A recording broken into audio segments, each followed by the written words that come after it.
vamos convidar a secretária de Planejamento, Verônica, para dar uma iniciada aqui e depois a gente segue com a nossa apresentação.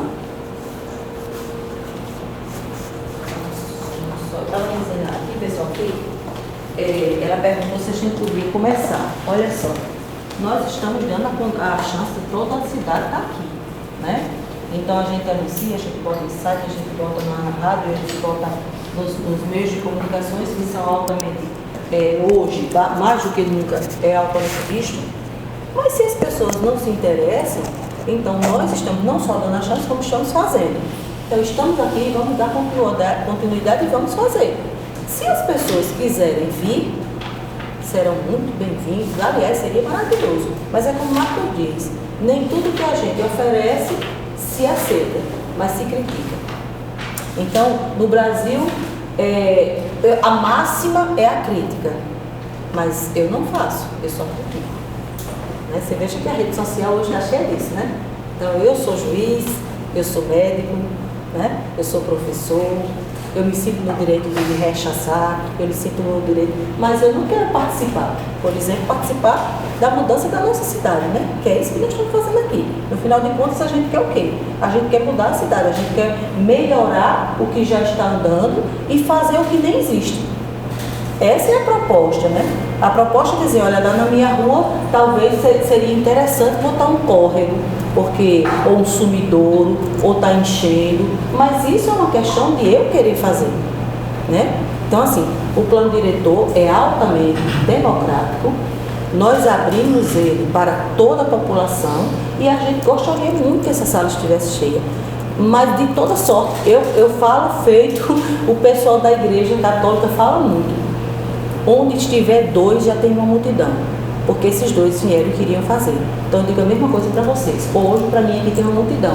E muito obrigada por estarmos todos aqui. Vamos começar e a gente vai fazer.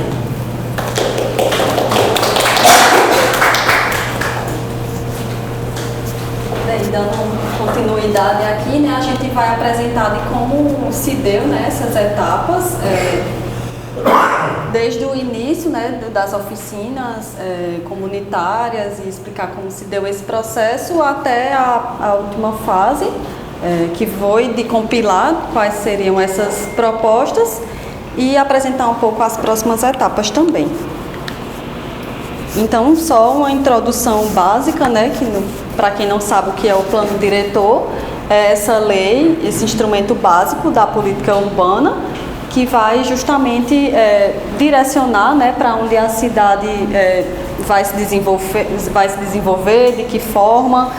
Então, é um instrumento que ele é construído com a participação popular, justamente entendendo quais são essas necessidades, né, e pensando coletivamente como é a cidade que as pessoas querem e que atendem a elas, e abrange todo o município, tanto a área urbana quanto a área rural.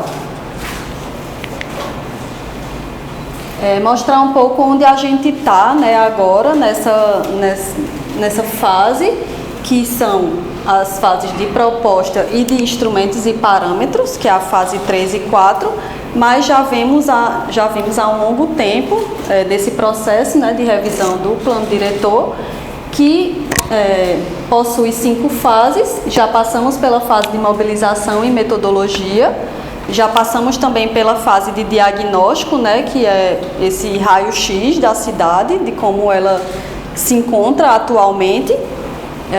Essa fase que a gente está expondo aqui agora, de propostas e instrumentos, e futuramente a última fase, que é de elaboração da minuta de lei para aprovar, né, esse marco legal tão importante para a cidade. Então, é um percurso que vai durar 1 ano, então já estamos quase no final desse percurso e contemplou 5 fases. Quais as atividades que foram realizadas? A gente deu início, né, à fase 3 e 4 com 3 oficinas de proposta, então só resgatando um pouco a fase anterior, que foi a de diagnóstico. A gente também circulou pelo território, né, levantando essas necessidades, entendendo como é que a cidade estava se configurada em todos os seus aspectos, né, e sempre resgatando aqueles eixos temáticos de habitação, desenvolvimento econômico, mobilidade, meio ambiente. E aí passou para essa fase de propostas, que foi entendendo quais eram essas prioridades, né, de atuação, entendendo quais eram as principais fragilidades. Também a gente voltou nesses territórios de uma forma já mais direcionada, inclusive atendendo também a outros públicos, justamente para ter essa troca a partir do que a gente viu, né, de como a cidade está, como é que ela pode melhorar, que cidade é essa que a gente quer que ela se transforme. Então aconteceram esses 3 momentos de oficinas, né? A primeira delas foi na Universidade Estadual, no campus, justamente também para tentar agregar esse público, né? A segunda oficina foi mais voltada para o setor da construção civil, e a terceira voltada aos trabalhadores e agricultores rurais, entendendo que o plano diretor tanto, né, abrange a parte urbana quanto a parte rural. Então a gente traz aqui também qual foi a nossa ferramenta, né, para as oficinas de propostas, como se deu essa metodologia. Então, em cada oficina, com as pessoas presentes, a gente produziu uns cards que tinham algumas intenções para o território. Então, essas intenções já foram também fruto da fase anterior do diagnóstico. Então, cada cartão desse tinha uma intenção, né, seja melhorar o que já existe, proteger e recuperar os recursos naturais, que tem relação com os eixos temáticos, que também foram discutidos, né, e aprofundados anteriormente, justamente para a gente pensar onde poderia melhorar. E aí as pessoas apontavam no território, né, onde achavam que existia aquela necessidade e de que forma solucionaria o problema. Então foram produzidos vários cards, aqui também já outros que também a gente produziu para esse momento de oficinas. E aí, a partir dessa discussão, né, e apontando no território. Ligação do hospital. Certo. E a partir do que as pessoas iam levantando, que a gente ia espacializando e distribuindo isso no território, a gente já tinha um cenário, né, de como seriam esses melhoramentos e essas contribuições em cada área do território. Então, aqui foi o mapa que resultou, né, da oficina lá na Universidade Estadual, com os participantes. E aqui, no caso, o mapa, né, que resultou da oficina de construção civil. E também os participantes da oficina. E aí acabou que a oficina do ambiente rural, né, ele teve pouca participação, então a gente conseguiu extrair algumas informações, mas como teve essa ausência, a gente acabou unindo com as contribuições da área urbana. E aí a gente juntou tudo o que resultou das oficinas, né, todas as contribuições e discussões e apontamentos e soluções, também distribuindo nos eixos temáticos. Então, da mesma forma que a gente fez na etapa anterior do diagnóstico, a gente dividiu, né, em mobilidade e transporte, habitação e uso do solo, e meio ambiente e patrimônio, fazendo essa síntese do que seria proposto enquanto diretriz, enquanto projeto para o território. E aí, no eixo de mobilidade e transporte, surgiram várias demandas, né, de conectar áreas que eram isoladas, como, por exemplo, o mutirão com a PB 073 e 075. Conectar também as comunidades rurais, que são um pouco mais distantes, né? Assim também como conectar o Clovis Bezerra com o Assis Chateaubriand. E para além dessa conexão viária, a gente também levantou, né, como proposta esse outro tipo de modal que existe, né, e que é uma demanda também daqui de Guarabira, que são as ciclovias. Então, a abertura de ciclovias nas rodovias, por entender, né, que tem esse caráter muito estruturante dentro do território, como também nas principais vias da área mais central, né, que seria a Avenida Pedro II e Padre Inácio. E aí, com relação ao eixo de habitação e uso do solo, seria incentivar, né, o uso misto nesses eixos estratégicos, não sendo só um uso residencial ou só um uso comercial, mas de ter essa mescla, melhorar espaços de convívio, a exemplo, né, do calçadão no centro, como um espaço público, né, que poderia não só ser um espaço de circulação, mas também de permanência. Surgiu também como proposta a habitação popular ao lado do mutirão, nas áreas que ainda estão desocupadas, então isso também já dá um direcionamento, né, de para onde a cidade poderia crescer e de que forma, no caso atendendo, né, a essa demanda habitacional. Conter a expansão urbana em direção ao distrito de Pirpiri, justamente devido à proximidade com o uso industrial, né, que já se vê que é muito prejudicial. Então, surgiu como proposta a contenção da cidade para aquele lado.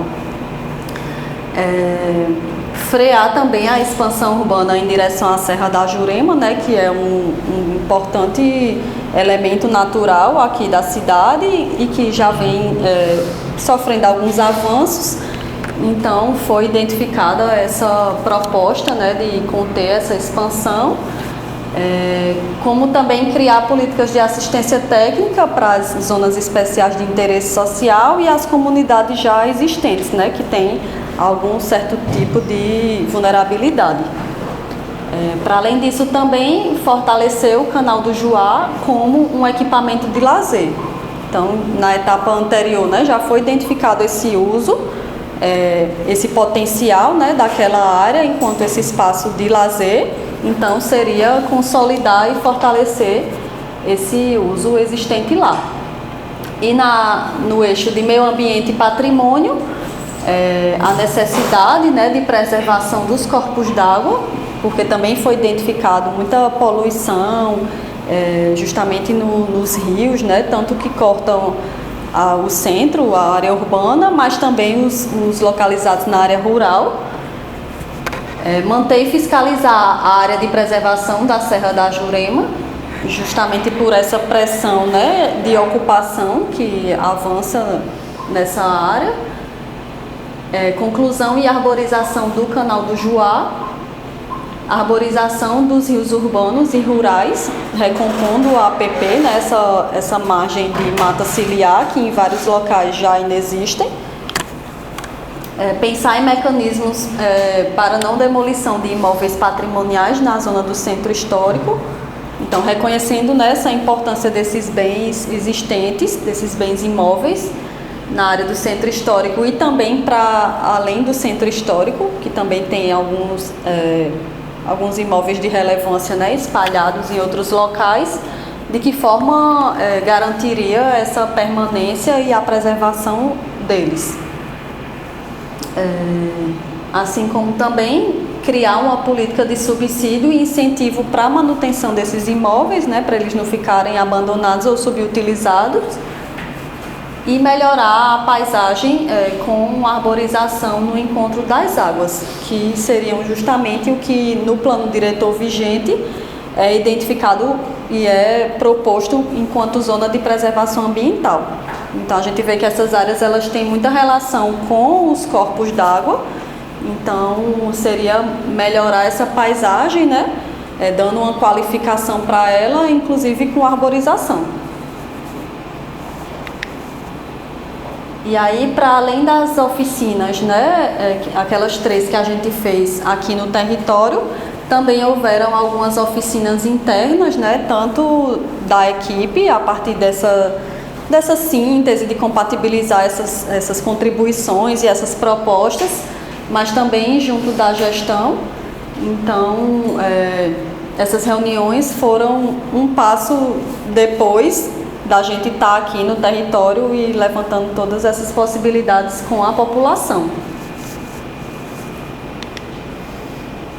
E aí a gente chega no momento, né, de apresentar as propostas, que aí acho que a Alisson vai assumir essa parte, que só para adiantar um pouco, né, também já foi identificado no momento do diagnóstico uma necessidade, né, de, a partir do plano diretor vigente, a partir do que foi pensado para a cidade naquele período de quando ela foi elaborada, já surgiu uma necessidade muito grande de redefinir o zoneamento urbano. Então, o que a gente vai apresentar aqui é um foco mais direcionado nesse quesito.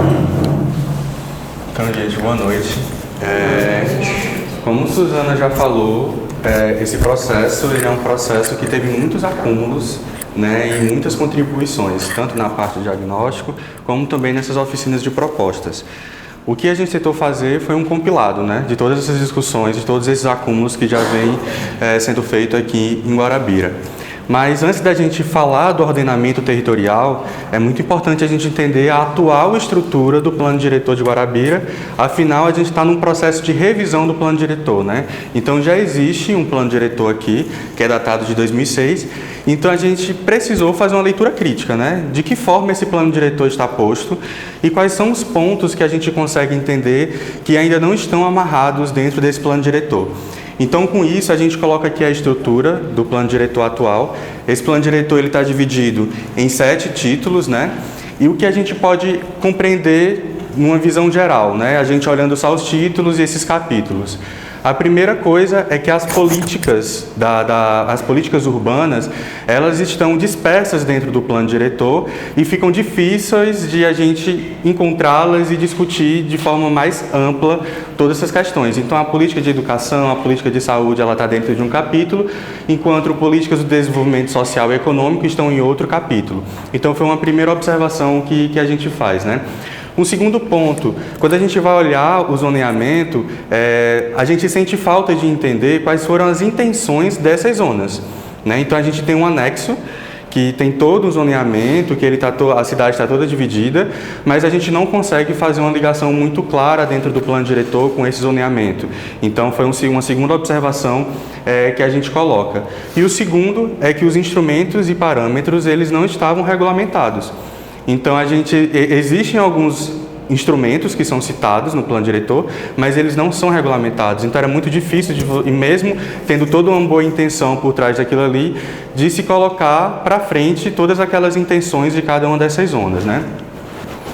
A partir disso, a gente começa a pensar numa estrutura para o plano diretor que está sendo construído, né? Então, a primeira coisa que a gente pode destacar aqui é que esses títulos que estão destacados em azulzinho, né, que tem esse grifo em azul, foram acrescentados dentro dos títulos já pré-existentes. Mais uma vez, a gente está falando de um processo de revisão do plano diretor, né? Então, dentro das políticas urbanas, a gente consegue, por exemplo, inserir políticas de desenvolvimento ambiental, os projetos estruturantes que vêm sendo debatidos ao longo dessas oficinas. Então, são debates importantes que vêm sendo construídos e que a gente coloca aqui como proposta para estar inserido dentro desse novo plano diretor de Guarabira de 2024. Do ordenamento territorial, é muito importante também a gente entender o perímetro urbano. Uma coisa que a gente percebeu no plano diretor é que o perímetro urbano ele foi delimitado, mas a gente não consegue entender qual foi a intenção desse perímetro urbano. A gente analisando, parece algo arbitrário, né? Que foi feita uma delimitação sem uma lógica muito clara. Então, a gente precisa ter uma leitura lógica dessa proposta que a gente está colocando. Então, dentro do título do ordenamento territorial, a gente vai tratar sobre o perímetro urbano, a gente vai falar também sobre o macrozoneamento e trazendo questões de parcelamento e controle do uso do solo. A gente não quer que esse plano diretor seja aplicável, então para que ele seja aplicável é muito importante que a gente dê direcionamentos do parcelamento e do controle do uso do solo. Então, esse título, ele é um título que vai estar mais encorpado, inclusive é o título que a gente vai trazer aqui para apresentar para vocês essas propostas que foram construídas. No título 4, a gente acrescenta também os instrumentos de regularização. Já existe alguns instrumentos de indução, embora eles estejam no plano diretor só em forma de conceito, né? O direito de empreensão é isso, o consórcio imobiliário é isso, mas não existe uma clareza de como esses instrumentos eles podem ser aplicados, né? Então a gente coloca aqui, acrescenta esses instrumentos de regulamentação e também começa a pensar de que forma esses instrumentos eles podem ser colocados em prática. E também os instrumentos de participação popular, né? A gente está tratando aqui de um plano diretor que a gente está entendendo a importância da participação popular e o acompanhamento desse plano diretor e todas as políticas que estão desenvolvidas dentro da cidade, é importante que tenha essa participação popular. Então, por isso, é importante também pensarmos nesses instrumentos. E aí, com base nisso, nessa primeira leitura que a gente faz, né, uma leitura mais detalhada desse plano diretor, claro que aqui é uma forma bem resumida, mas a gente fez uma leitura crítica de todo esse plano diretor, a gente coloca 6 pontos que foram os princípios básicos que a gente estava colocando em prática no desenvolvimento dessa proposta. Então, a primeira coisa é pensar no planejamento urbano integrado. A gente não pode pensar essas políticas de formas separadas. A gente precisa pensar de forma integrada. Como Suzana falou, né? Quando a gente está trabalhando nas oficinas, a gente traz aqueles eixos, meio ambiente, habitação, parcelamento do solo. Então, quando a gente for tratar dessa nova proposta do ordenamento territorial e do controle do uso do solo, é importante que a gente pense isso de forma articulada, né? A segunda coisa, o alinhamento com as propostas. Suzana fez uma leitura aqui e apresentou para a gente uma série de discussões que foram trazidas das oficinas, algumas discussões também que foram tratadas em reuniões junto com o núcleo gestor, junto com a gestão pública, e que são muito válidas e que elas precisam estar presentes dentro desse plano, né? A terceira coisa, né, o desenvolvimento de estratégias que aprimorem a administração do desenvolvimento urbano e as práticas da gestão urbana. A gente quer um plano diretor que seja aplicável, né? A gente não quer construir apenas um papel, um livrinho ali que vai ficar guardado. A gente quer que seja um plano diretor que seja utilizado. Então, para isso, a gente precisa de estratégias que sejam focadas na realidade do território, né? Então, o diagnóstico ele foi importante para isso. As oficinas de proposta foram importantes para isso, porque elas nos dão um olhar mais aprimorado de que estratégias a gente pode utilizar para essa peculiaridade do território de Guarabira. Outra questão, a gente precisa pensar, e Suzana também comentou quando ela faz aquela síntese das oficinas, em estratégias que inibam a dispersão urbana e que a gente consiga pensar a conectividade dessa malha urbana existente que possui infraestrutura, né? Então, se a gente pensa que existe uma série de territórios que ainda estão dispersos e que estão carentes de infraestrutura, a gente precisa potencializar esses territórios, essa malha urbana existente, né? Então, é um pouco ilógico a gente pensar no espraiamento dessa malha urbana, porque a gente vai ter mais carência de infraestrutura e mais problemas em relação a equipamentos, serviços públicos, né? Então, essa é a quarta estratégia. Reequilibrar essa infraestrutura urbana. E aí, ali uma daquelas imagens que foram apresentadas antes, a gente discutia quais eram as áreas de Guarabira que têm uma infraestrutura mais consolidada e quais são os espaços que têm uma infraestrutura que precisa de algum tipo de reestruturação. Então, o nosso primeiro zoneamento foi um zoneamento macro, né? Tentando entender quais eram as áreas consolidadas e as áreas que precisavam estar reestruturadas dentro dessa malha urbana. E o sexto ponto é o desenvolvimento econômico sustentável, estratégico e inteligente, né? Então, a gente precisa pensar esse desenvolvimento de forma mais inteligente, né? Como é que a gente consegue agrupar todos esses potenciais, como é que a gente consegue entender também todas essas questões que são problemáticas, que foram mapeadas, e como é que a gente consegue trabalhar isso de forma estratégica, né? E aí, com isso, a gente chega numa proposta de redefinição do zoneamento urbano. E aí, essas questões, elas foram tratadas naquelas diretrizes, quando a gente apresentou na última audiência, e a gente traz de novo, porque é algo que vem acompanhando todo esse processo, né? Então, aqui, a partir de agora a gente vai ter uma apresentação dividida em duas partes. A primeira parte é do ordenamento territorial, que se refere àquela primeira parte ali daquele título 3 do plano diretor, onde a gente vai falar do perímetro urbano, do macrozoneamento, das zonas especiais, e em seguida a gente vai falar do ordenamento e do controle do uso e ocupação do solo, tá certo? Que aí são parâmetros, instrumentos que podem nos ajudar nessa questão. Então aqui a gente tem uma proposta para a delimitação do perímetro urbano, né? E aí o perímetro urbano é toda essa área que está demarcada em branco, né? A gente tem aqui o distrito sede, parte também do distrito de Cachoeira e Pirpiri. E aí o que é importante destacar aqui, se a gente pega o plano diretor anterior, a gente percebe que o perímetro urbano, ele estava demarcado em toda essa áreazinha aqui, ó, pegando áreas inclusive de preservação ambiental. Então aqui a gente pensa no perímetro urbano de Guarabira, pegando também os distritos e reconhece toda essa parte que já está ocupada como dentro do perímetro urbano. Suzana, tu me complementa, tá? Se tu sentir necessidade. A partir dessa definição do perímetro urbano, a gente consegue definir 3 macrozonas, sendo 2 delas dentro da área urbana, ou seja, dentro desse perímetro urbano, e uma macrozona rural, que fica fora desse perímetro urbano. É sempre bom a gente relembrar que, quando a gente está falando de Guarabira, a gente está falando do município de Guarabira, né? E o município de Guarabira vai além do distrito sede, né? Existem, além dos distritos de Pirpiri, além de Escrivão, existem diversos territórios que precisam e devem ser considerados dentro dessa política urbana, dentro do plano diretor. Então, por isso, a gente também trata de uma macrozona rural. A primeira macrozona é essa macrozona em rosa, que é a macrozona urbana, que ela abrange as áreas de território do distrito sede, onde há uma presença significativa do ambiente construído. Ou seja, são áreas onde tem vias, são áreas onde são ocupadas, onde já tem habitação, onde já tem algum tipo de equipamento, seja ele pequeno ou grande. Então, tudo isso dentro do perímetro urbano compreende a macrozona urbana.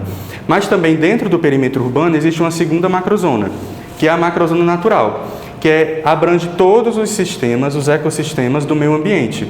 Então, são áreas que estão dentro do perímetro urbano e que devem e precisam ser preservadas, né? Então, a gente coloca corpos d'água, alguns espaços vazios que são ambientalmente frágeis, que têm risco de alagamento. Então, essas áreas elas foram mapeadas dentro de uma macrozona natural. E, por fim, a gente tem toda essa em amarela que circunda esse perímetro urbano, que é denominada de uma macrozona rural, né? Onde o padrão de densidade e ocupação é totalmente diferente do padrão que se encontra dentro dessas áreas do perímetro urbano.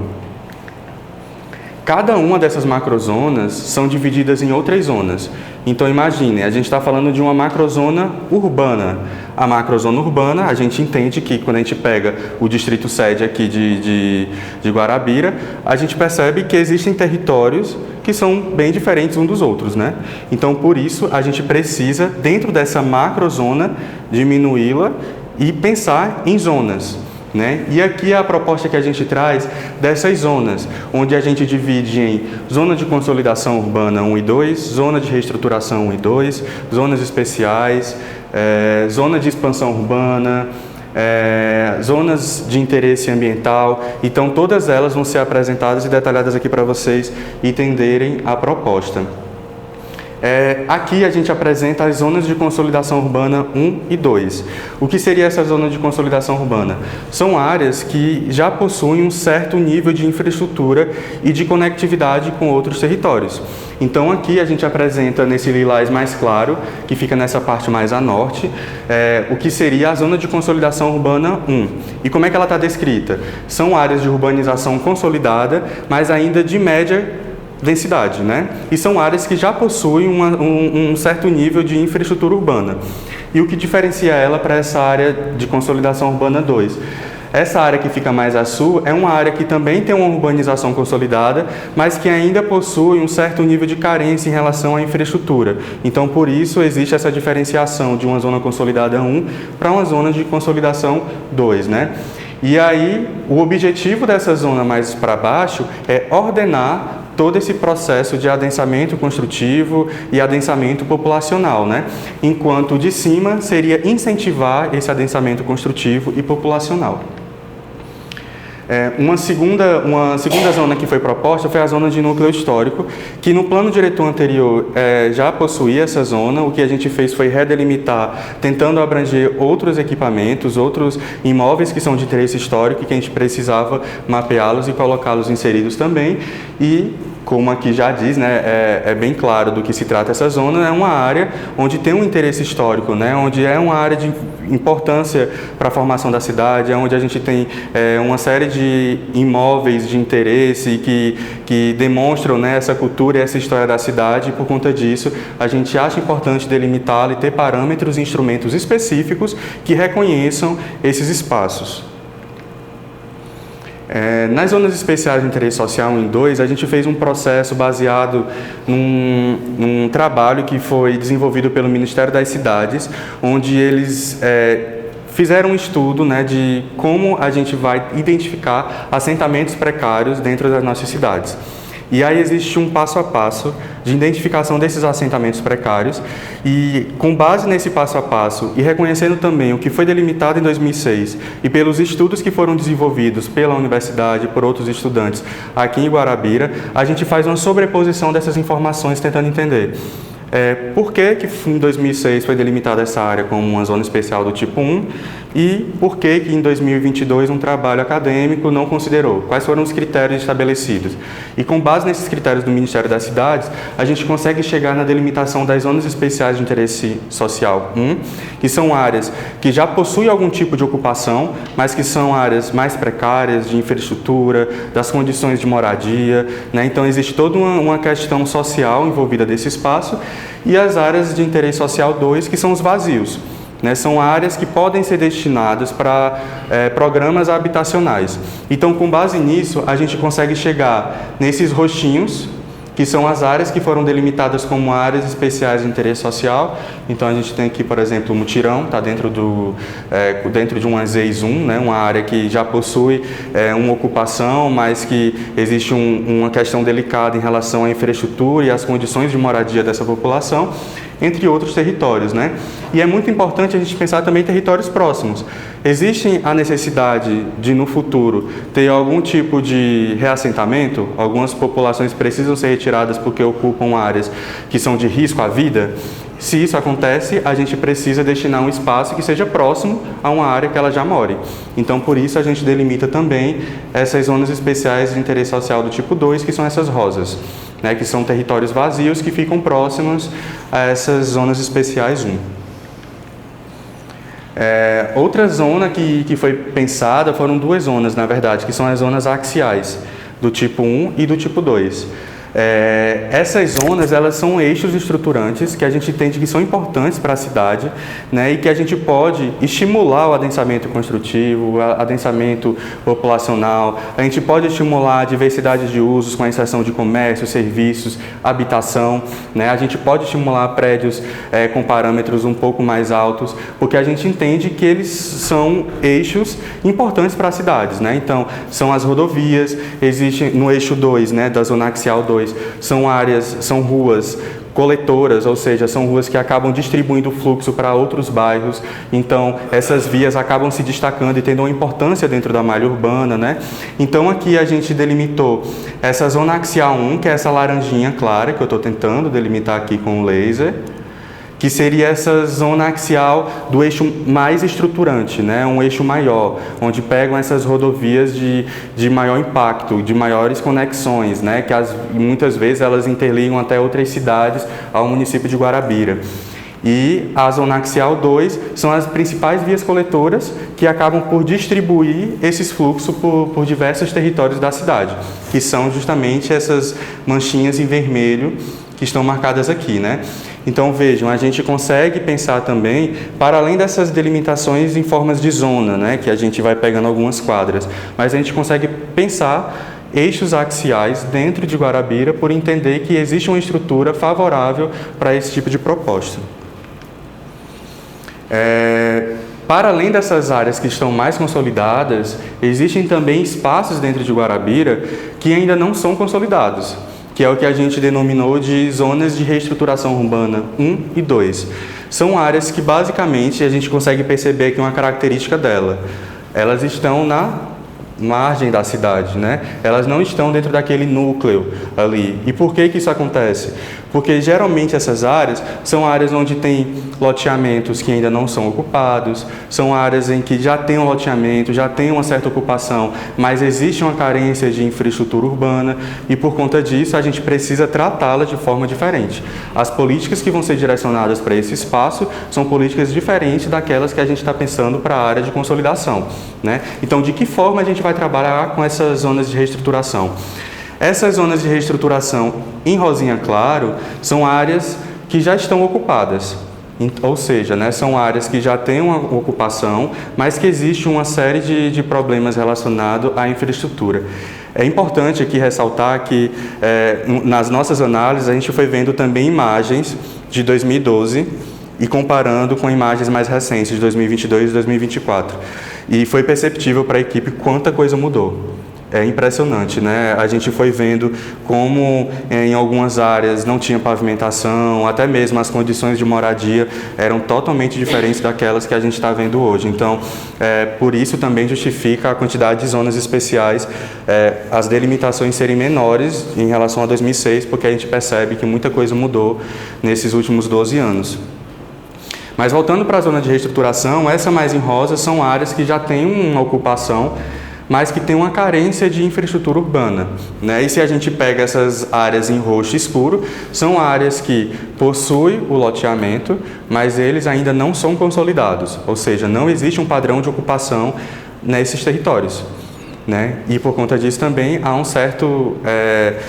certa carência de infraestrutura e também vai demandar infraestrutura, seja de pavimentação, seja de água, esgoto, energia, serviços e equipamentos públicos. Afinal, tudo isso está sendo construído agora, né? E aí a gente também pensa em zonas industriais 1, 2 e as zonas de grandes equipamentos, que é uma zona que pré-existente do plano diretor anterior, né?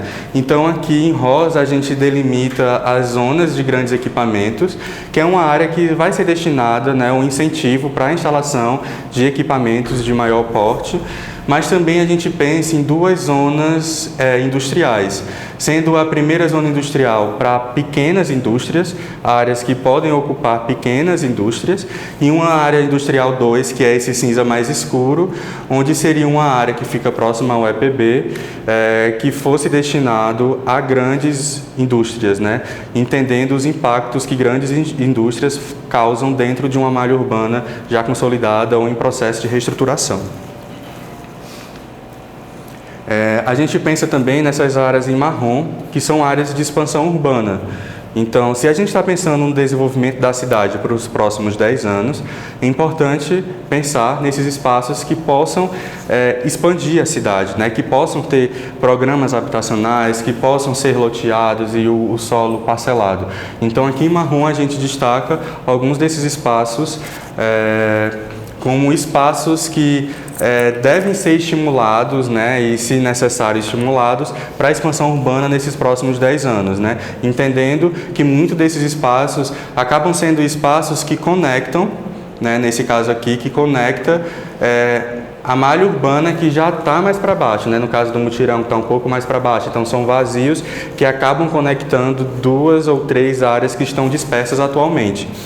Nessa outra área aqui também a gente percebe que são áreas que já tem um certo tipo de ocupação, já tem um certo tipo de parcelamento do solo e que está próximo dessa área mais consolidada, e por conta disso a gente coloca como uma zona passível de expansão urbana. E aí a segunda macrozona que a gente mostra é aquela macrozona natural. Então todas essas zonas que eu mostrei para vocês compõem, né, uma estrutura do macrozoneamento urbano, e agora a gente vai falar da macrozona natural, que ela se divide em 2 zonas. A primeira de preservação ambiental 1, que são essas áreas mais clarinhas, que são áreas de interesse ambiental, ecológico, paisagístico, que não são ocupadas e que a gente precisa preservar esses espaços. Então essas áreas mais em verde claro aqui no mapa são essas zonas de preservação ambiental 1. E aí a gente criou também uma zona de preservação ambiental 2, destacando essa área de notável valor cênico, paisagístico, né, que a gente tem, que é a Serra da Jurema, o Horto e o Parque da Estação. Então a gente resolveu separar em 2 zonas, entendendo que ambas precisam ser preservadas e serem reconhecidas como áreas ambientais e importantes para a cidade, mas a gente entende que existe uma diferenciação delas e por conta disso a gente cria essas 2 zonas. E aí a zona dentro da macrozona rural, a gente definiu 3 zonas, que seria a zona de predominância agrícola, que são as áreas que ficam mais dentro do território rural, né? Então por isso também que elas não estão delimitadas. Não vai dar para ver a zona de povoados, que são áreas que a gente entende que já tem um certo aglomerado, né, que já existe uma certa concentração de habitações, mas que a gente não acha prudente colocá-la como área urbana porque ela tem características rurais.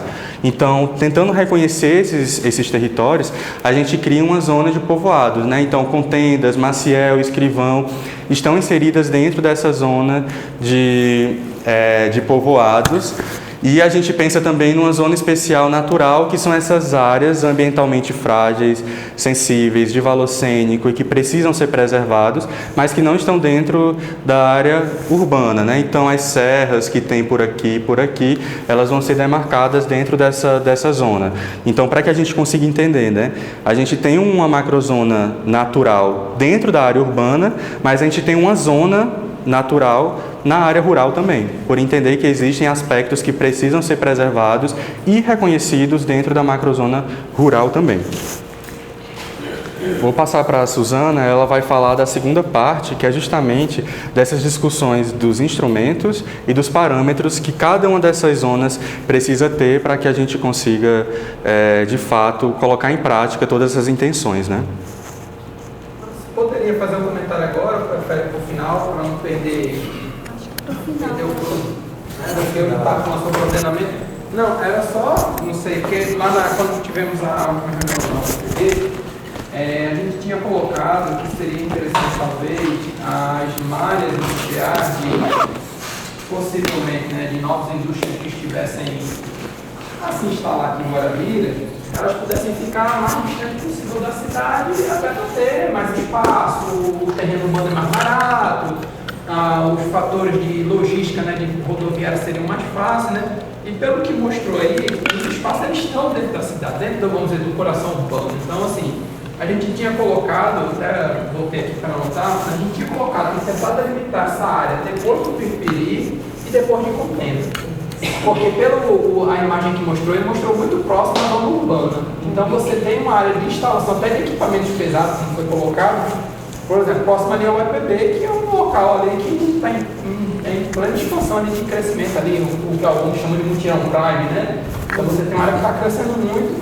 Então eu acredito que seria interessante rever essa situação. Você pode voltar ao mapa, tem um mapa de indústria só para mostrar, pode voltar um pouquinho, aquele que é rosa. Pronto, você basicamente então está colocado aí que as zonas industriais estão dentro da área urbana mesmo, né? Então, assim, eu acho isso problemático, porque assim, você tem uma área, do ponto de vista do valor do solo urbano muito caro, porque são áreas que têm facilidade de acesso de infraestrutura, perto da cidade, que talvez não seja tão atrativa. Então, aí tu pode ir mais à frente quando pega a área toda de Guarabira. Aqui? Não, mas aí a gente está só focando na cidade, né? Pode ir mais à frente? Voltando, tem isso aí, pronto. A nossa ideia foi pegar ali aquela parte da rodovia 073, que é depois de Contendas, e a gente tinha colocado lá, né? E depois do Piripiri, todo espaço de crescimento industrial, principalmente essa indústria mais pesada, que se precise, por exemplo, mexer com alguma coisa que seja química, que gere algum grau de poluição, porque ficariam próximo de rodovia, então em termos de circulação seria melhor. Você teria um solo urbano, né? Não urbano, mas um solo mais barato, porque você está falando de solo rural, que poderia ser mais atrativo, né? Até se a gente for pensar em talvez em solos aí que sejam da prefeitura, né? Espaços que sejam da prefeitura que possam ser cedidos para a construção de questões industriais. Então acho que seria interessante, né, nesse zoneamento das indústrias, eles irem para depois dessa área densamente, né? Então a gente tinha colocado o eixo da PB 073 e acho que é a 57, né? Que é depois do Piripiri. Essa aí e é depois do Piripiri. Esse espaço como um espaço né, que seria para as indústrias. Eu acho que seria interessante, talvez, depois pensar, né? Porque não daria. E o outro ponto, que eu pelo menos anotei, que está ali colocado, mas pode voltar um mapa, por favor? Pronto. No espaço ali, eu vejo que ali está marcado o próximo ali onde é Guarabes, onde é como é o conjunto Teatro do Mecel. Inevitável, não tem como. Eu estava olhando até uma imagem do Google agora. Esse espaço em branco aqui, licença. Porque assim, já que a gente tem que planejar, é interessante. Pronto, esse espaço em branco aqui ele não existe, não. Isso aqui? Ele existe, mas assim, ele já está todo loteado. Então assim, é urbano. Então assim, minha proposta foi para a gente tentar sempre estar mais próximo da realidade, é meio que colar, porque eu estava olhando a imagem do Google, já tem um loteamento lá desenhado até no Google, entendendo? Então assim, seria interessante talvez fazer essa mudança para ficar mais realista, porque se a gente não delimita espaço urbano, aí a pessoa for, vamos dizer, completar de loteamento lá e vai talvez ir para a prefeitura, para a legislação, para o Câmara, para transformar em espaço urbano, para vir lote urbano. Então, assim, só mais a questão de adequação, né? Ainda não dá, mas já tem um loteamento muito próximo já do mental, acho que não dá 300 metros, né? No lote e no jardim, né? Então, anterior, né? Não, então, já tem mais ali, depois você passa antes, depois você passa loteamento que a gente teve acesso a esse. Esse branco aí já tem um Esse aqui, loteamento. eu não sei se tem aprovação. Não, mas assim, até no Google já está desenhado. Se você olhar. Mas é isso que eu estou falando. Ele já está na prática. Se não tem aprovação, não está. E como a gente está delimitando. Gente, ele tem razão no sentido do seguinte. Eu lembro que quando a gente foi falar sobre mapeamento, eu queria que fosse mais próximo da realidade. Porque eu gostaria de deixar esses mapas, inclusive, sendo alimentados. Lembra? Eu acho que eu falei sobre isso. E na última reunião aqui, eu concordo com ele, nós falamos sim, de deixar essa parte das indústrias um pouco mais longe, né? E tirar um pouquinho ali de perto realmente do entorno, que a gente até falou que estava muito próximo, porque você vem de Cachoeira, você já liga por ali, aquele que ainda é pouco densamente povoado, mas você chega na universidade com muita facilidade. Sem contar que o mutirão está expandindo demais, né? E eu concordo com essa fala dele, da gente propor que a área que seja dos cheiros ela fique um pouco mais longe. Eu concordo com essa fala dele. E quando esses loteamentos, por mais que ainda não estejam aprovados por falta de documentação, como estão, e às vezes porque a Soria o solo a gente não permite, tem muitas vezes em secretaria, mas de certo modo eles já estão delimitados pela natureza deles, entendeu? Porque estão muito próximos. Eu tenho um Jader Soares Pimentel que tem uma infraestrutura muito boa. Então o que é que o cara faz? Ele vem logo com o loteamento aqui na lateral e lá eu tenho infraestrutura, por mais que ele não esteja deixando de povoar. Então eu concordo um pouco com ele para a gente deixar o mais próximo da realidade possível. Né? A gente até colocou, isso, a gente vai verificar, né, essa área aqui, porque a gente delimitou justamente até onde acabava o loteamento. Sim. Então a gente precisa de fato revisar esse desenho aqui que já está posto, né? Isso. E aí, sempre trazendo a questão também de que se a gente amplia esse perímetro urbano, existe um uso industrial, né, que é impactante, que é conflituoso, que talvez a gente só esteja trocando 6 por meia dúzia. Uma situação daqui... Isso eu queria, Suzana, que não enfatizasse tanto. Porque como agora ela está lá, mas ela tem proposta, né, de sair. Então, está muito próximo, ele está próximo. Não, a cadeia é nova. Esse aqui gostaria que enfatizasse sair como um polo de expansão industrial. Não gostaria, eu gostaria mais um pouco mais próximo. E aí, com relação ao uso industrial, né? De fato, a gente discutiu bastante essa questão aqui, de onde seria melhor locado. Então, ter o uso industrial na área rural também é possível. Então, não é porque ele não está demarcado, né, em alguma área rural que não possa existir esse uso. Com certeza vão ter que, né, ter alguns critérios para poder se instalar. Mas um distrito, uma zona industrial dentro do perímetro urbano, significa que se a gente afasta esse distrito, a gente também tem que levar o perímetro urbano até lá.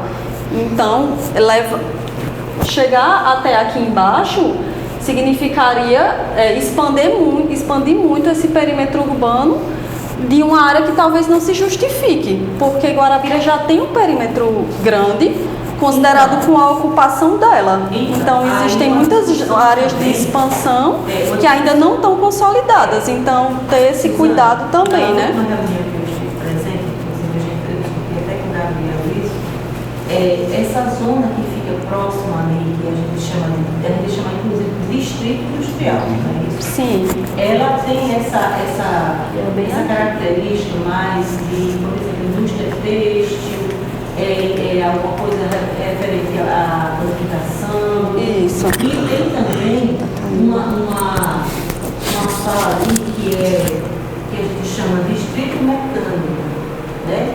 Que é mais para oficinas e pequenas, eu diria que serviços. Sim. Então, eu entendo um pouco, André, no sentido de que essas zonas ficassem assim para indústrias leves e pequeno pouco. Exatamente o que você deu aqui. E as áreas que a gente possivelmente usaria para indústrias mais pesadas, tipo uma sugestão, para que evitasse que essa sugestão fosse para lá também. Entendeu? Então, tem uma sugestão, porque o plano diretor, ele é quase que vamos dizer, um guia. Isso. Então, se eu for lá no meu plano diretor e eu vejo isso, eu até penso como é que eu vou fazer, né? Mas se eu digo, não, mas eu já tenho aqui um distrito industrial, até eu posso dar tá? Então, deixa só como uma sugestão e ali o que já tem, de fato, implantado. Isso, que até a gente considerou o que já é hoje em dia distrito, justamente como sendo essa zona industrial 1, que é aquela zona que é possível de conviver com o uso residencial, né? Entendendo que a cidade já está crescendo em direção e que já existem loteamentos ao redor. De que setor de indústria seria? Isso. Nessa área de Cachoeira dos Guedes, tem um polo cerâmico. Esse polo cerâmico da indústria, ele está incluído de forma especial? Não, tem alguma coisa que identifique isso, que direcione? Porque de repente pode haver expansão de determinadas atividades nessa área já que existe, enfim. Tem alguma coisa especial do polo cerâmico de Cachoeira? No caso, a gente delimitou ele fora do perímetro urbano, entendendo que esse distrito de Cachoeira, ele se limita mais à parte realmente urbanizada, né? Mas esse uso que é industrial, ele ficaria fora. Possíveis polos industriais mais pesados, fora do perímetro urbano. Fora do perímetro urbano, porque do jeito que está, você tem ali, por exemplo, lá da UFP tem lá um espaço para indústria médio ou grande porte de logística, né? E ali, ó, tudo bem, quando a Guarabira sair, eu não sei, né? Mas vamos botar, né? Hoje a própria Guarabira, ela, pelo menos o que me informaram foi que ela veio sair por conta de um processo que está rolando um tempão de poluição. Inclusive, a gente teve um professor na UFB que teve que ser transferido para o campo por questões de respiração. A gente já está tão acostumado, mas quem visita fala, como é que vocês vivem aqui? Ai, gente. Aí a gente se acostuma, né? De vez em quando dá uma batidinha de asa, mas assim, evitar isso. Talvez assim, esses, não sei, de criar, por exemplo, um distrito industrial para esse tipo de indústria, uma indústria que precisa tem uma necessidade maior que ela fique fora da zona urbana, né? Porque até fica mais barato, porque normalmente essas indústrias precisam de muito espaço. Justamente. Então fica até mais em conta ela se transferir. A própria prefeitura pode, sei lá, ter mais facilidade de subsidiar a instalação dela do que dentro da cidade, né? Isso. Então, E às vezes porque também tem um uso mais vinculado com a área rural do que com a área pode ser urbana. também, né? Depender. Do tipo. O barato está saindo justamente para a área rural. Isso, mas aí é uma área rural que houve uma instalação de um equipamento que é importante, a gente está dizendo que não é importante. Só que quando se instala um equipamento desse, e é o poder público que tem condição de colocar um equipamento desse, ele arrasta a cidade.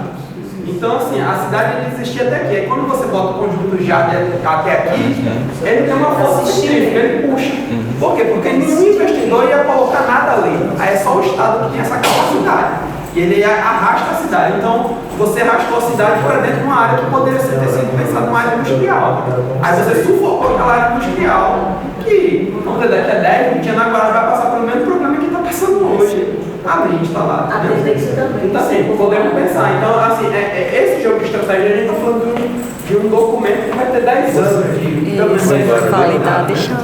E não pode ser usado por dizer que se receba uma proposta, como está falando aí, de uma implantação de indústria. Então aí, vamos ver que seria o local, olha, se tu colocasse ali, já está aqui, seria tão legal. Então assim, como isso vai funcionar como um guia, seria muito legal aqui indústrias mais maneiras ligadas a texto, ligadas à planificação, ligadas a alimentos, itens alimentícios, e lá, vamos dizer, químicos, e aí você já tem uma noção. Eu estou falando isso, gostei da fala dele, porque nós recebemos um pessoal que está fazendo doutorado na UFPB, e eles fizeram umas perguntas nesse rumo, e no plano de 2006 não existe nada. Ele disse, é muito vago. Né? Você procura, você fica meio que... E se você realmente já dirige um pouquinho, dá pra... Não, com certeza. Tá certo? Sim. E aí, passando para os índices e parâmetros, né, que são justamente esse indicativo de como cada zona, né, a partir da sua intenção, que foi o que Alisson retratou aqui, como isso vai lidar na prática, né, que com relação aos índices, que é justamente de que forma vai aplicar, né, todas essas intenções.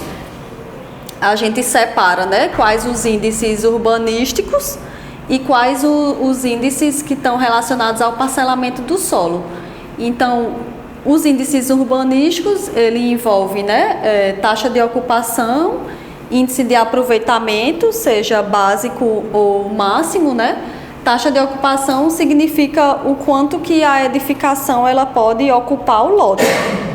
E e o índice de aproveitamento é o quanto que eu vou poder construir, considerando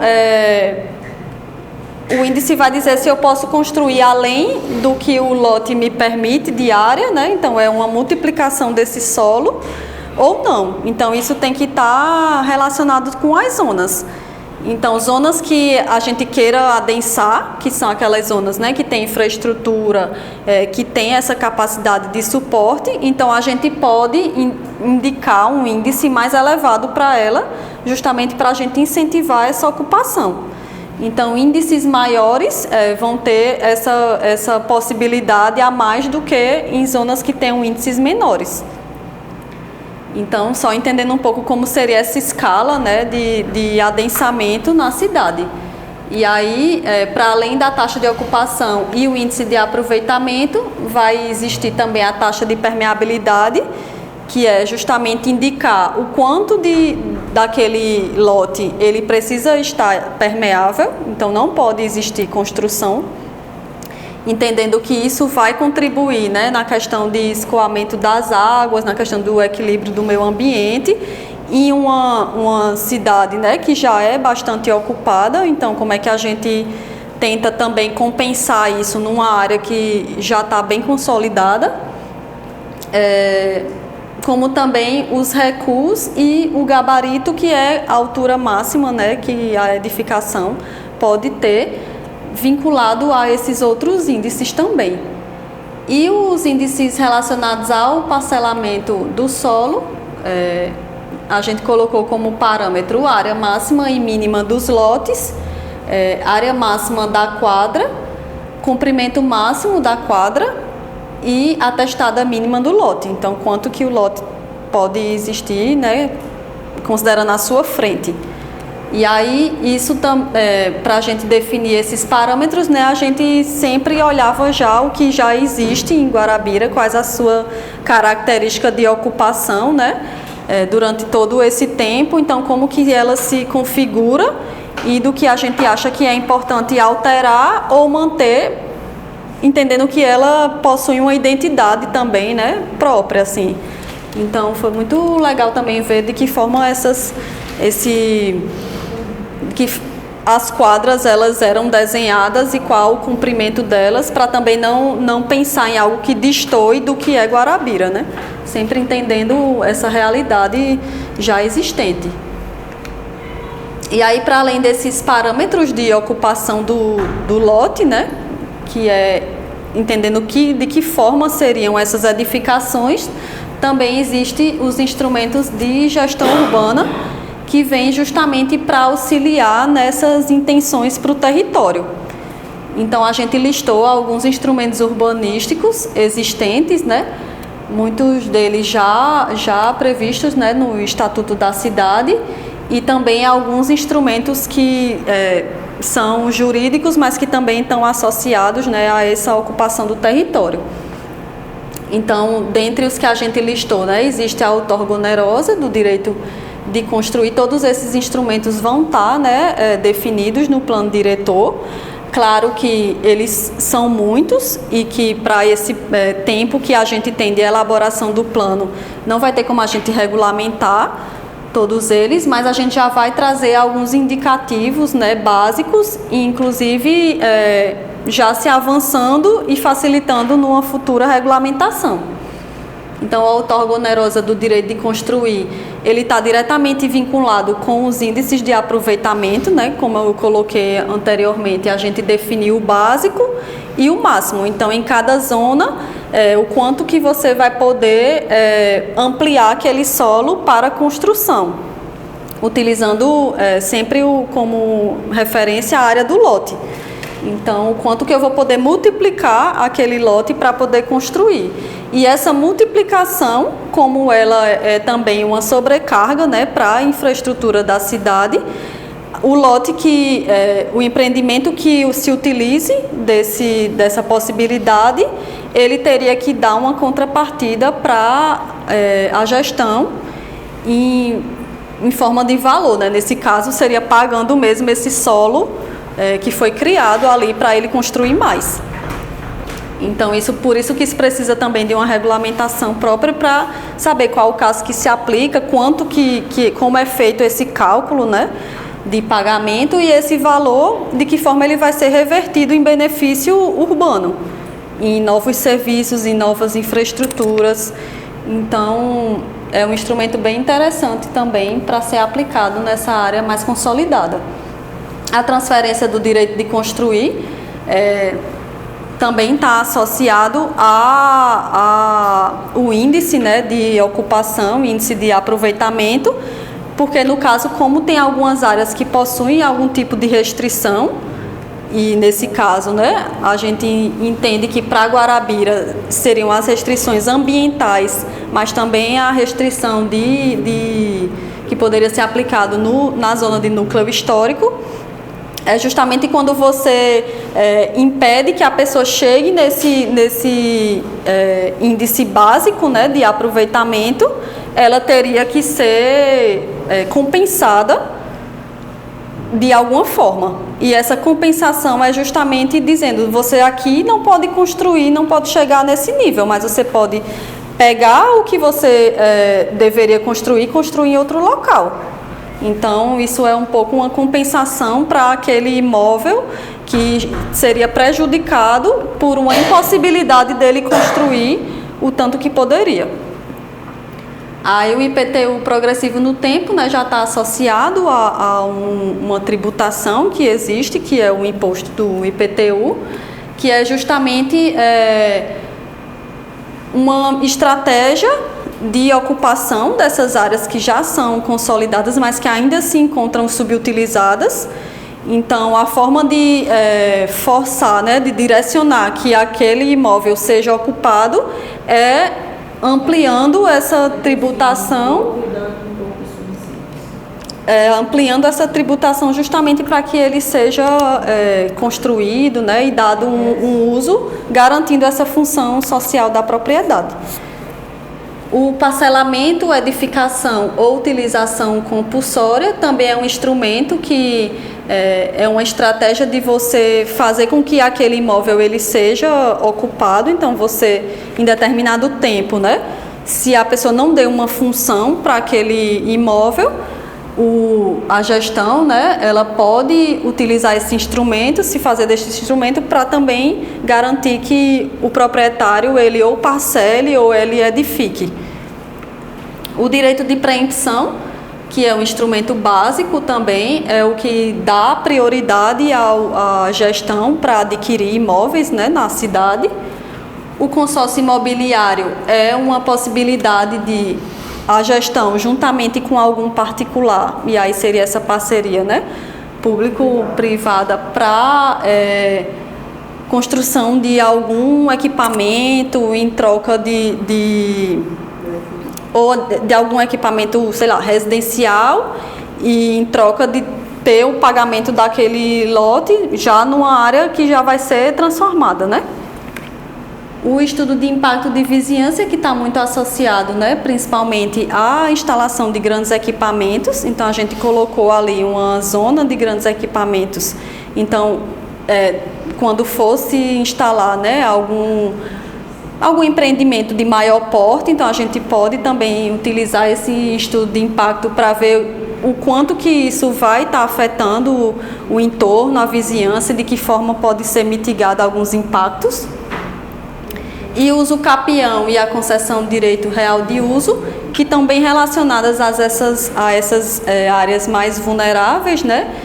Zona especial de interesse social, aqui no caso de Guarabira, que tem muito essa questão fundiária, né? Muita irregularidade fundiária, então esses instrumentos também auxiliam a resolver essa questão aqui, né, de Guarabira, e também nas áreas mais vulneráveis socialmente.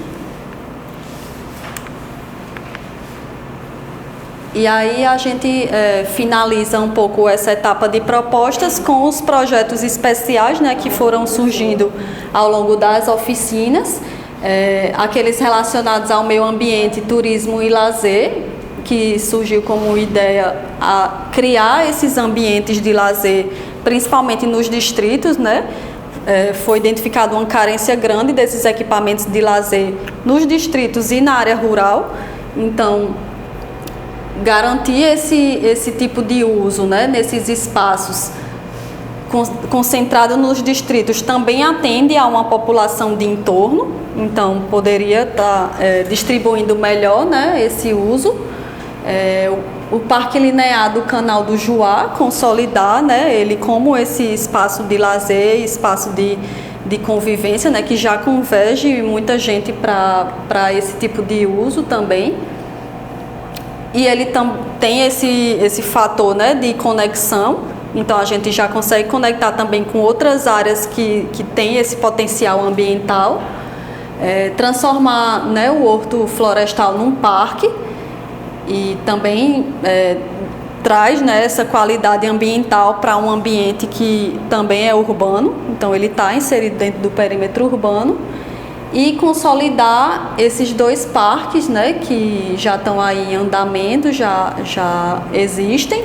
Um deles é o Parque da Estação e o outro é o Parque do Frei Damião, que é tão importante aqui, né, para o município de Guarabira. E com relação aos projetos especiais relacionados à mobilidade urbana,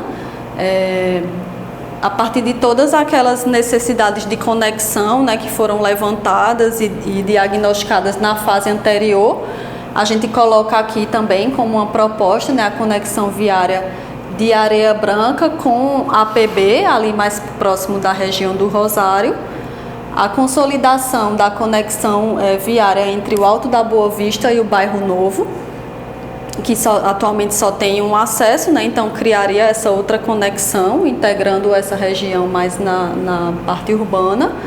A requalificação urbana das avenidas Dom Pedro II e Sabiniano Maia, e essa reestruturação também está vinculada com a proposta de zoneamento, né, que transforma elas numa zona axial. As ciclorrotas estruturantes, justamente nessa zona axial e também nas rodovias.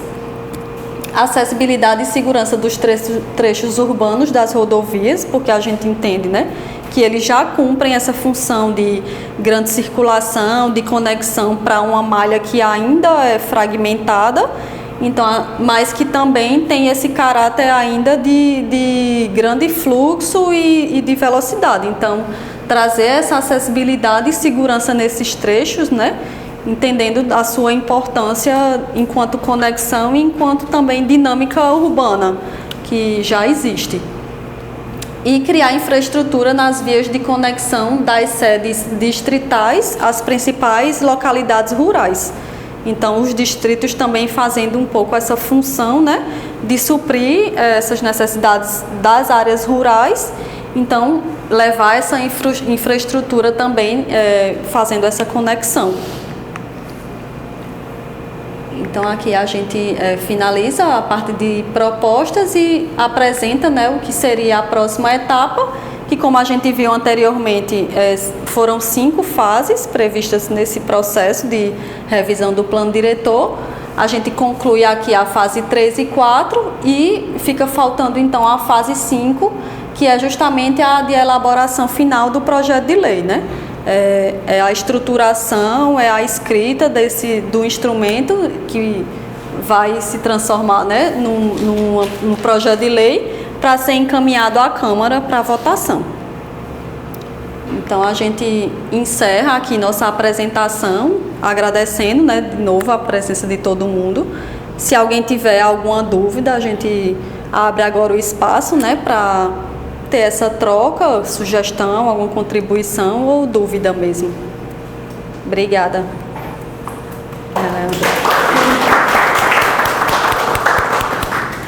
Fala. Só uma pergunta, claro que acho que na minuta da lei vai estar melhor definido, mas se há já um pensamento... Só um pouco, Leandro.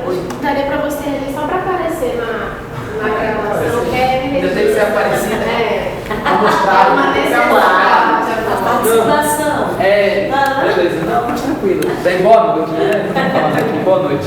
Era só uma questão se já foi pensado e também, considerando a contribuição dos colegas que trabalham na prefeitura das colegas, né, também que pode dizer, eu não sei se Guarabira tem uma delimitação mínima de construção, vamos dizer, de frente, de recuo, não sei se tem, isso aí eu vou dizer.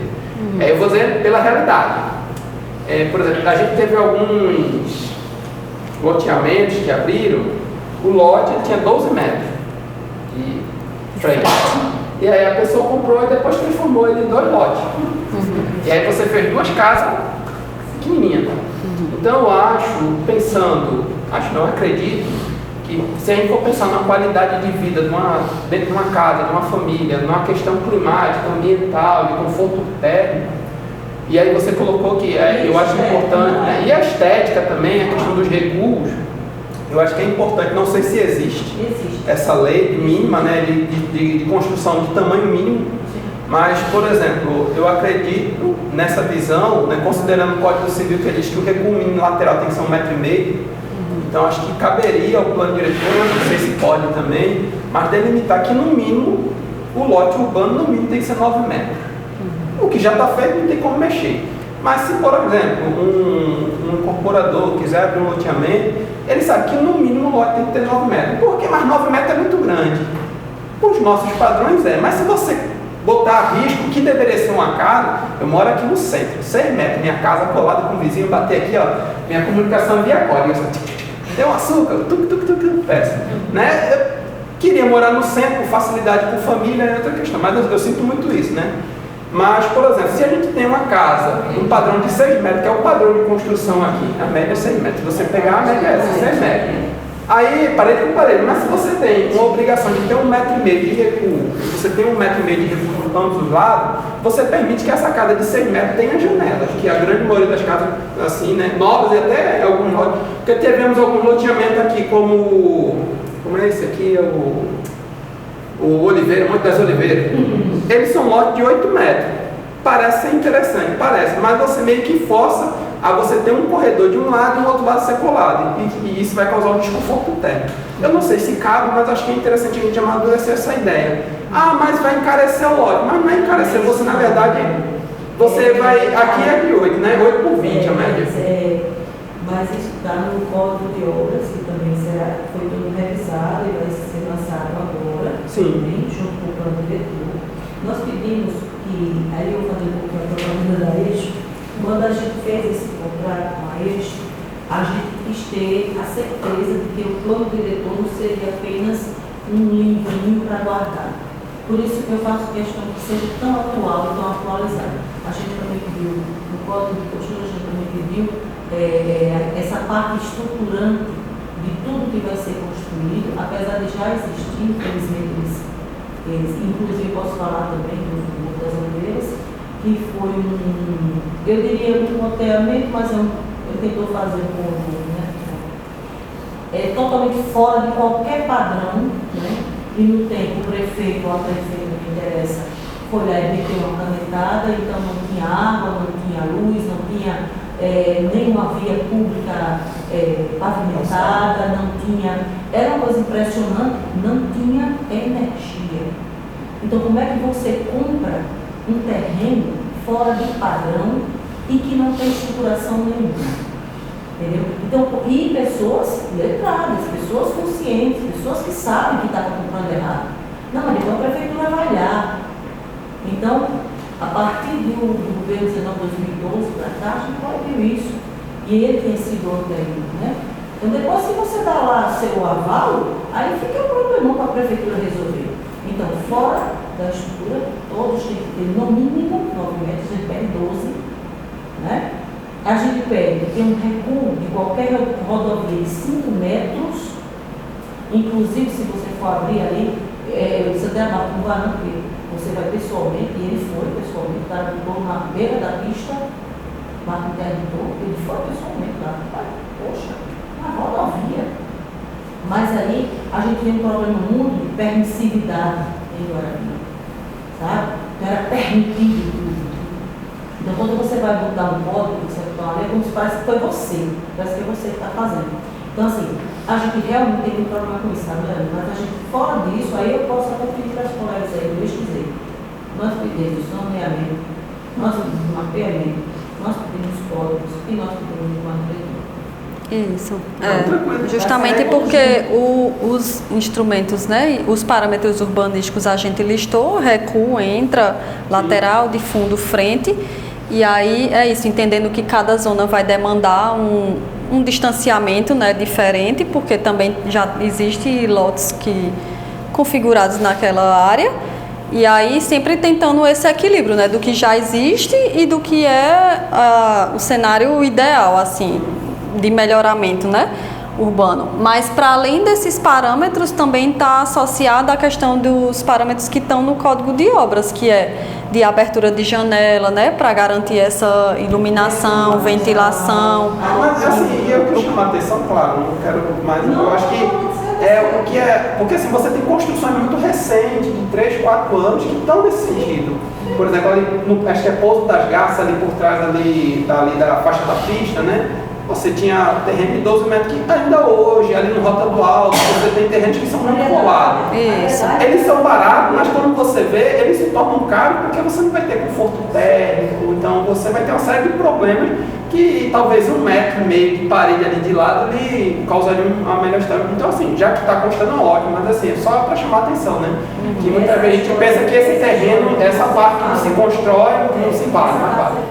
Só uma pergunta, quando ele for trabalhado para ir à Câmara, obviamente ainda pode ser feita alguma correção, acréscimo, né? Algo que a gente tenha percebido que não ficou dentro do que a gente debateu no geral, pode ser feito ainda, né? Porque inclusive pode ter aí, os vereadores também podem fazer as modificações, não é isso? Até tirar aqui. Faz isso. Vai ter um período para a gente fazer uma leitura também, essa parte técnica como é que vai funcionar. Bom, terminou essa parte de toda a lei para ser apresentada à Câmara. A gente teria acesso antes para fazer uma leitura preliminar ou como seria? A apresentação da minuta de lei vai ser igual a gente está fazendo aqui, né? O diagnóstico a gente apresenta no final, na audiência pública.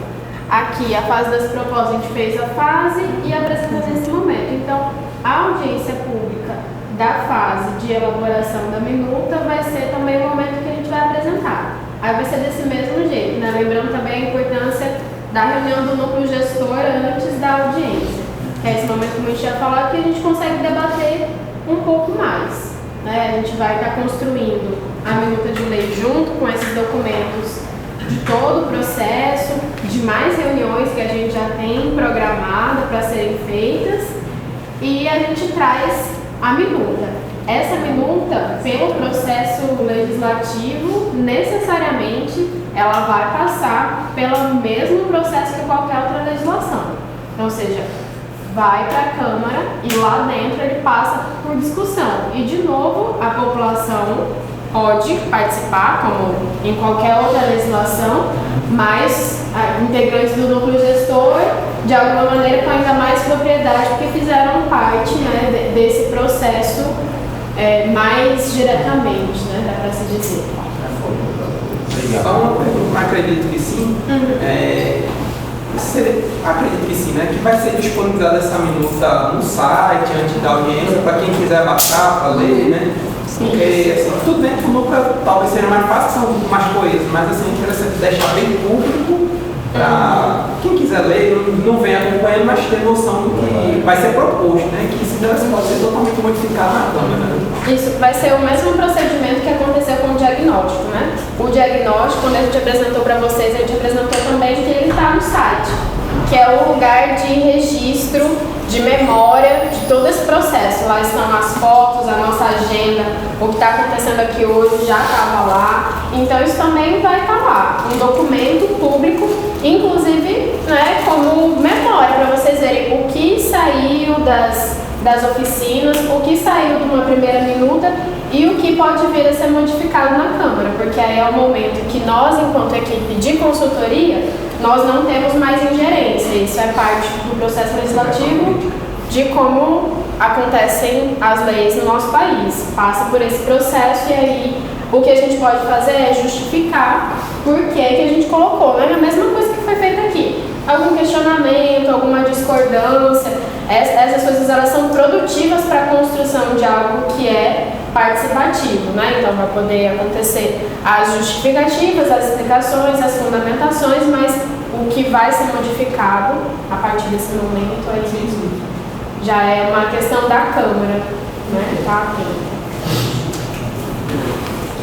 Então, obrigada, pessoal. Agradeço demais vocês estarem mais uma vez aqui. Deixa eu ir para aí, né? Em nome do nosso grupo, eu vim aqui agradecer mais uma vez. É uma equipe técnica, lembrando sempre isso, né? É uma equipe contratada, é uma equipe técnica que vem nos ajudar a fazer uma coisa que é altamente democrática. Então, quando a gente fala de site, a gente fala que toda a população pode ir no site, pode abrir. Se tiver algum engenheiro que queira nos ajudar, a gente aceita qualquer que seja a proposta. Se for boa para Guarabira, é bom para a gente. É um plano que é feito para Guarabira, para os guarabirenses, não é? A gente não está aqui propondo nada fechado, muito pelo contrário, a gente quer a participação de todo mundo. É importante dizer que é um plano que está feito pensando em 10 anos. Então a gente pensa em deixar aberto, porque a gente pensa também que muitas coisas vão mudando. Olha, vocês fizeram um mapeamento com drone e ele já falou de um loteamento que está tão perto lá do Jade Soares Pimentel. Então, às vezes a gente vê que hoje o tempo corre muito rápido, né? As coisas hoje não estão mais lá no mapinha do papel, quando a gente pega um livro já está obsoleto, mas a gente tenta fazer uma coisa e deixar essa coisa aberta, mas também muito democrática. Então, eu agradeço demais, não só a vocês, mas todo mundo que vai assistir no site, que vai nos ver. E agradeço muito a equipe técnica, porque, como eu digo, se você falar de nutrição, eu vou falar bem. Eu sou técnica em nutrição. Mas se você falar de zoneamento, eu prefiro os arquitetos, os engenheiros urbanistas e engenheiros civis, porque eu vou falar melhor, né? Então, de toda sorte, eu agradeço a todos vocês. Quando falou de lei, nossa advogada falou também. Então, assim que a gente quer que a coisa aconteça. Pois muito obrigada a todos, tá bom?